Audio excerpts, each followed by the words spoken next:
Señores, aquel que por su misericordia nos ha permitido a todos nosotros estar aquí en este lugar. Porque póngase a pensar, ¿cuánto estaban anoche haciendo planes para hoy y a esta hora ya no están con nosotros? Amado, si usted está aquí no es por su fuerza, no, es por la misericordia de Dios que se renueva cada día. Así que déjeme presentarme para aquellos que no me conocen. Soy el hermano Juan. Me congrego en la iglesia Centro Misionero para las Naciones, la cual está liderizada primeramente por mi amado Señor Jesucristo y por mis amados pastores Dioseba Millán y Fidelina de Millán. Nuestra iglesia queda ubicada en el sector Francisco de Miranda, entrando por la Plaza Cerconán, específicamente en el Callejón Páez. Aprovecho la oportunidad para hacer una invitación a todos ustedes, para invitarlos a que nos visiten, invitación que hago extensiva para todos sus familiares. Además está decirles que nos bendicen con su presencia. Amén. En esta mañana, amado amigo, quiero recordarle que Dios es bueno. Amén. Y como Él es bueno, está interesado en recordarnos siempre su santa, bendita y eterna palabra. Amén. Porque Él sabe que todos nosotros, todos sin excepción, incluyéndome, siempre tendemos a olvidarla. Gloria a Dios. Quizás sería por eso que el apóstol Pedro le dice a la iglesia, a los creyentes, ya en su segunda carta, en el capítulo 1, verso 12, no me cansaré pues de recordarles siempre las mismas cosas, así ustedes ya las sepan y estén confirmados en la verdad presente. Fíjense, el gran apóstol Pedro todos los días le recordaba las virtudes a los creyentes de mi Señor Jesucristo. ¿Y saben por qué? Porque era la única manera que ellos pudieran perseverar en el camino y obtener la salvación. No en vano dice la palabra de Dios, o mejor dicho, Dios en su palabra, allá en el Evangelio de Mateo, en el capítulo 24, verso 13, solo los que perseveren hasta el fin, estos serán salvos. Escuche bien, solo los que perseveren hasta el fin, estos serán salvos. No aquellos que se llenan la boca diciendo, yo creo en Dios. Yo creo en Dios, pero a mi manera. Déjame decirte que no es a tu manera. Según el Evangelio de Juan, en su capítulo 7, verso 38, allí dice, de boca de mi Señor Jesús, el que cree en mí, como dicen las Escrituras, de su interior correrán ríos de agua viva.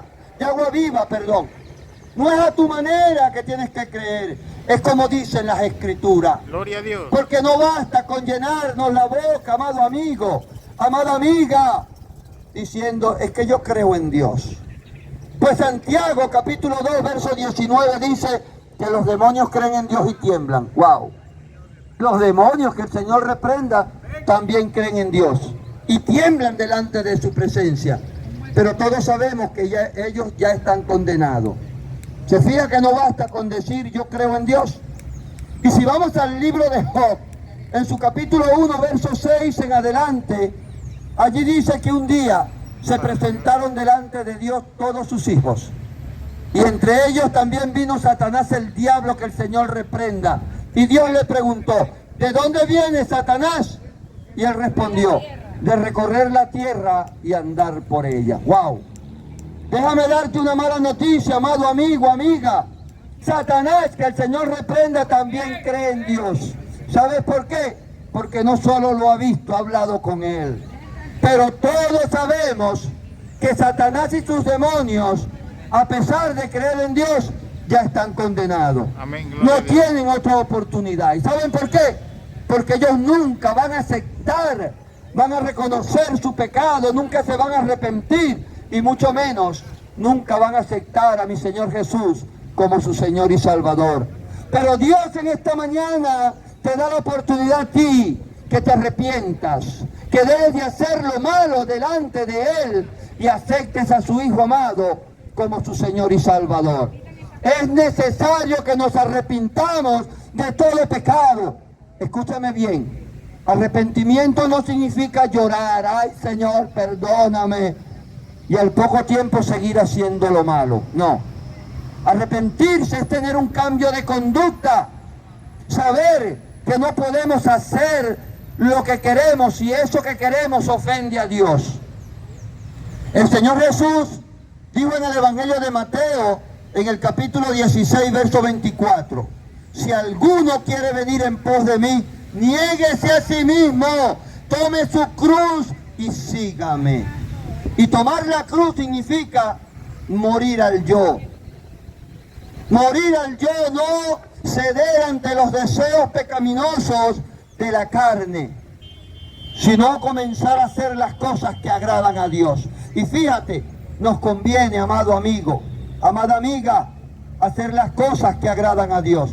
Pues dice allá en Primera de Juan, en su capítulo 3, verso 22, que cualquier cosa, escuche bien, no algunas, cualquier cosa que le pidamos a Él, Él nos las dará.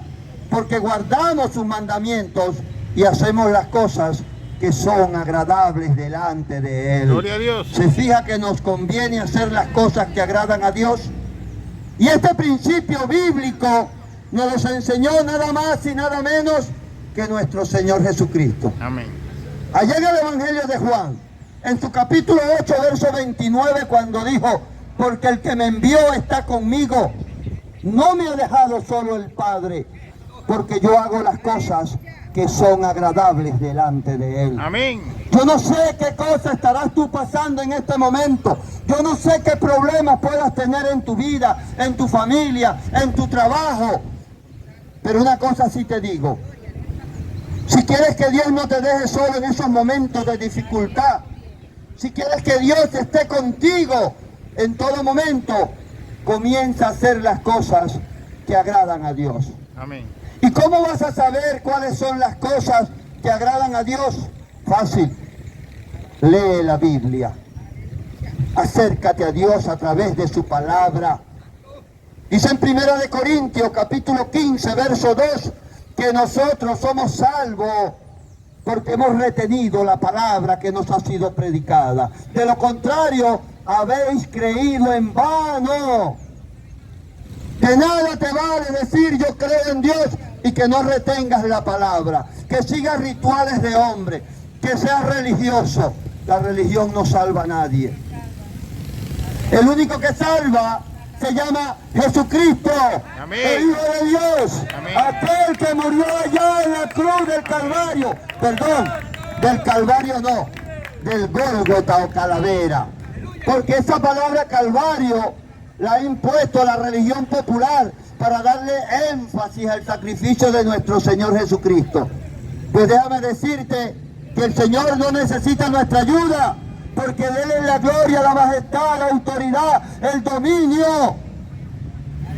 Por medio de Él y por Él fueron creadas todas las cosas, tanto las que se ven como las que no se ven. Por eso Él no necesita que nosotros le ayudemos. Su obra fue completa, amado amigo, amada amiga. Él es el único que te puede salvar, no la religión. La religión nos ha mantenido cautivos, siguiendo tradiciones de hombre. ¡Wow! Déjenme leerles una pequeña porción de las Santas Escrituras, la cual se encuentra ubicada en el Evangelio de Marcos, en su capítulo 7, verso 6 al 9.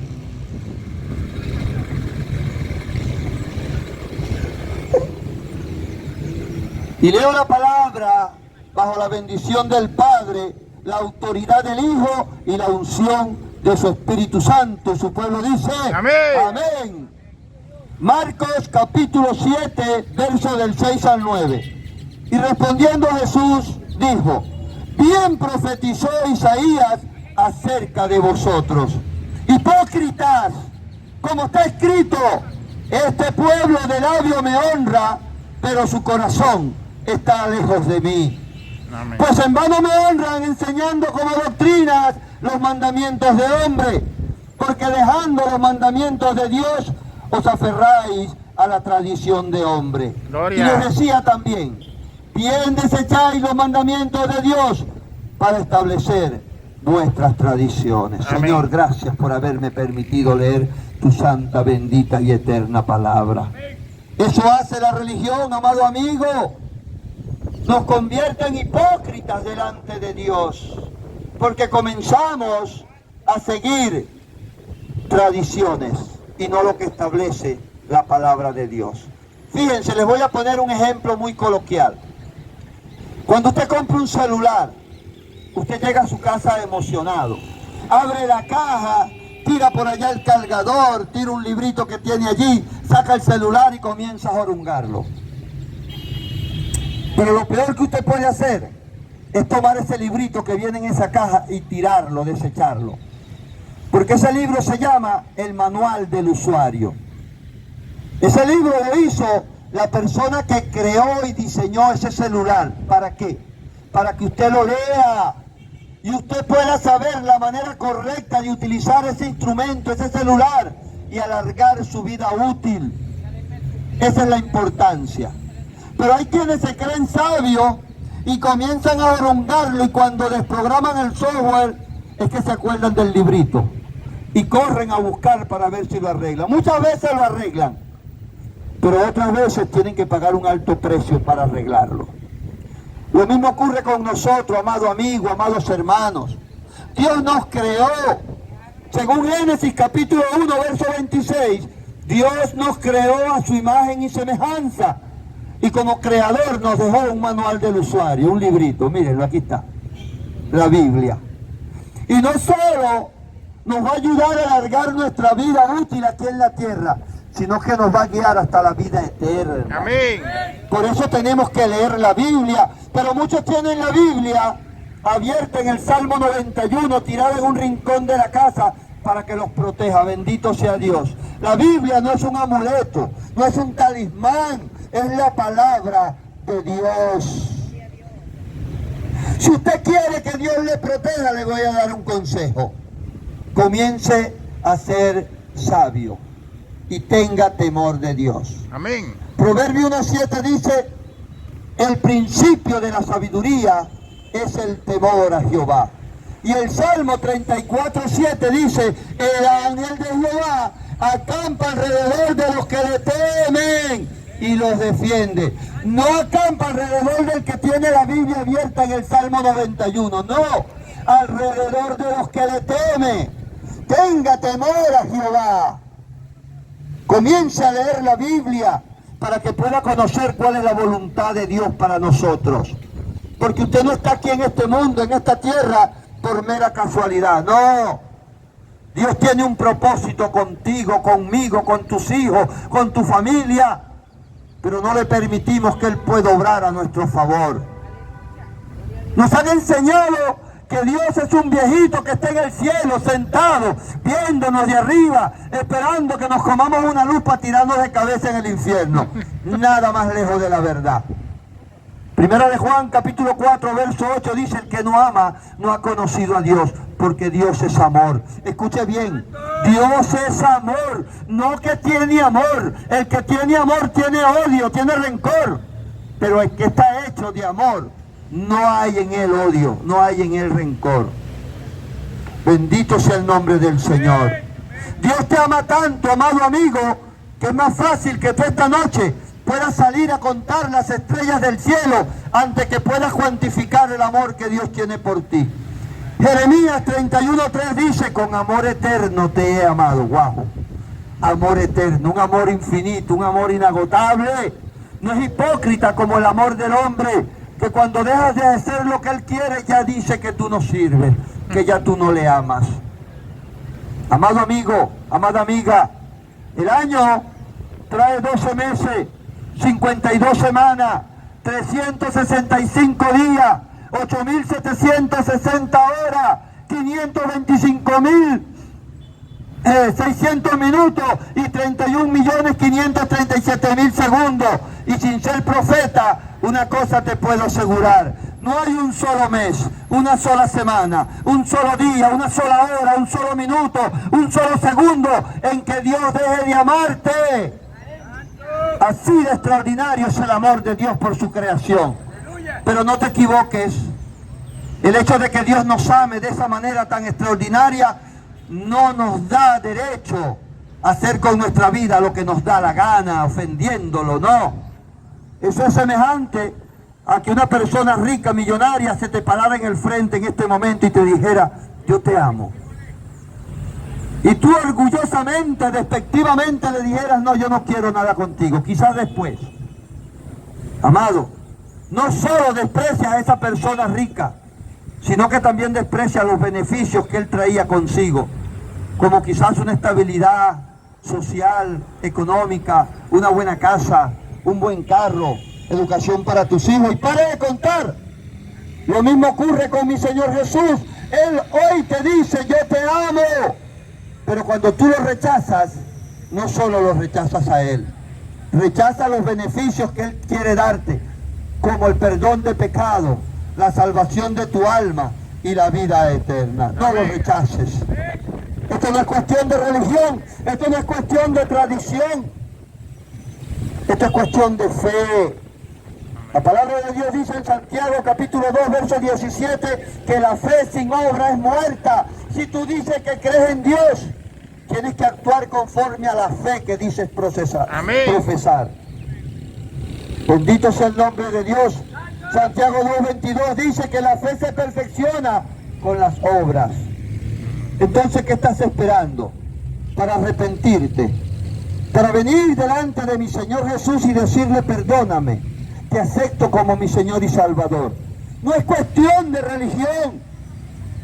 Vea el engaño de la religión. La próxima semana se aproxima la Semana Santa. Yo la llamo la Semana Zángana. Me disculpa, no quiero herir susceptibilidades, pero eso es lo que es, una Semana Zángana. La religión popular nos ha enseñado que durante una semana tenemos que acercarnos a Dios. ¡Ay, santo! Pero déjame decirte que según Hebreos 12:14 dice que sin santidad nadie verá al Señor. Esa santidad tiene que ser cada minuto, cada día de tu vida, no una Semana Santa. Eso de la Semana Santa comenzó a partir del siglo XIV, después de la muerte de nuestro Señor Jesucristo.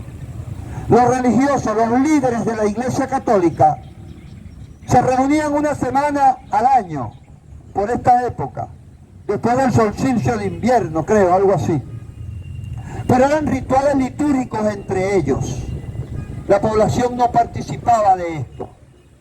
Pero como todo era comercio y todo es comercio, los ricos, queriéndose acercar a Dios, comenzaron a exigir que querían participar en esas liturgias, que ellos iban a pagar lo que ellos quisieran.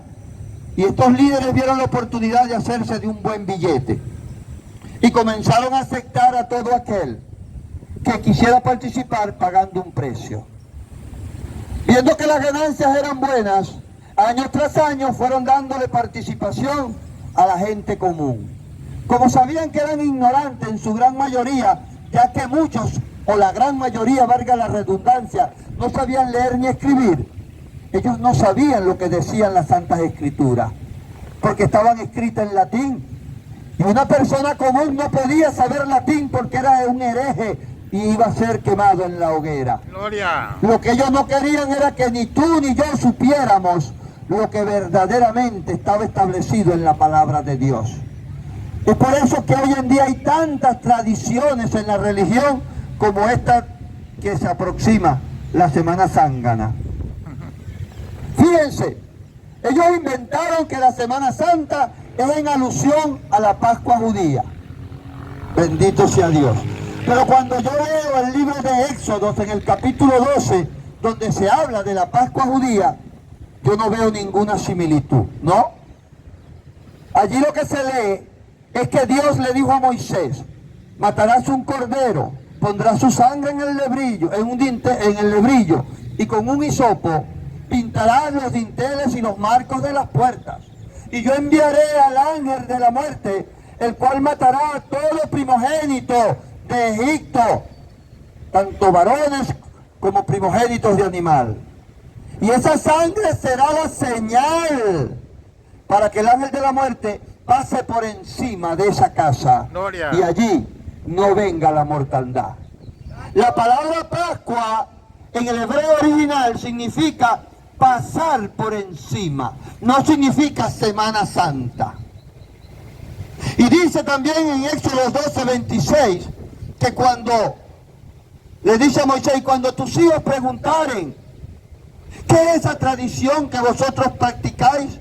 Es la celebración de la Pascua, cuando el ángel de Jehová pasó por encima de la casa de Israel, matando a los primogénitos de Egipto. Gloria a Dios. Eso significa Pascua, no tiene nada que ver. Y Dios le dijo que cada año, perpetuamente al pueblo judío, no a nosotros los gentiles, tenían que comer cordero. Escuche bien, cordero, con hierbas amargas, para que recordaran cómo Dios con aflicción los sacó de Egipto. Tenían que comer pan sin levadura, y eso era la celebración de los panes sin levadura, o la mal llamada Pascua judía. No tiene nada que ver con la Semana Santa. Nosotros no somos judíos. Ahora bien, la misma religión popular estableció un tiempo de cuaresma. Bendito sea Dios. Cuaresma. Pero la impusieron después del miércoles de ceniza. ¡Ay, santo! Después de carnavales. Fecha impuesta por ellos mismos. ¿Usted sabe lo que significa carnaval? Carne para Baal. Son sacrificios para los falsos dioses. Eso lo impuso la religión popular. Eso no lo impusieron los evangélicos. Carne para Baal. Y después que le dan rienda suelta al desenfreno, al libertinaje, listo, llegó el miércoles de ceniza, la cuaresma. Nadie come carne. Bendito sea Dios. Durante 40 días, amado, si usted sigue la cuaresma, tráigame esa carne para acá, por favor. Yo los invito a una gran parrillada con esa carne. Yo pongo la leña. Bueno, amado, fíjense, 40 días sin comer